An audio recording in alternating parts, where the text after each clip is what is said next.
teman-teman, balik lagi dengan saya Floriza. Pada video kali ini kita akan membahas tentang pengaruh kebudayaan luar terhadap kebudayaan Indonesia.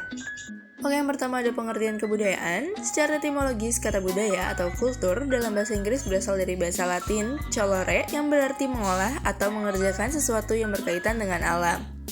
Dalam bahasa Indonesia, kata budaya berarti kebudayaan berasal dari bahasa Sanskerta, budaya, yaitu bentuk jamak dari kata budi atau akal.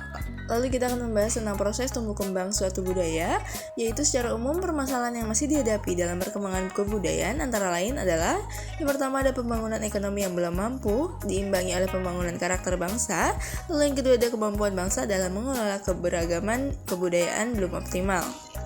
Lalu, berdasarkan permasalahan yang dihadapi, upaya pengembangan kebudayaan diarahkan melalui kebijakan yaitu yang pertama mengembangkan modal sosial, lalu yang kedua mendorong percepatan proses modernisasi, lalu yang ketiga reaktualisasi nilai-nilai kearifan lokal.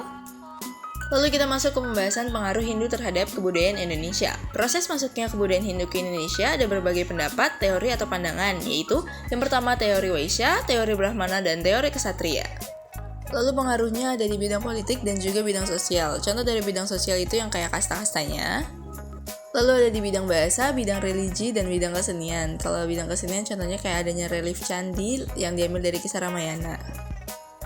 Lalu kita masuk ke pengaruh Islam terhadap kebudayaan Indonesia. Masuknya Islam ke Indonesia memiliki banyak teori. 4 diantaranya yang paling terkenal adalah teori Gujarat, Arab, Persia, dan Cina.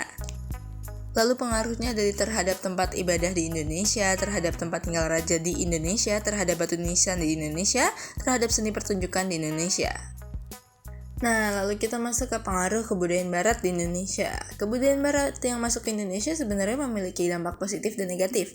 Kalau positifnya misalnya kreativitas, inovatif pengembangan ilmu pengetahuan dan teknologinya. Lalu dampak negatifnya yaitu masyarakat Indonesia suka mengikuti cara berpakaian dan mode ala barat yang melanggar ajaran agama. Oke, sekian saja video pada kali ini. Jika kalian suka videonya, jangan lupa like, comment, share, and subscribe. Bye-bye. Thanks for watching.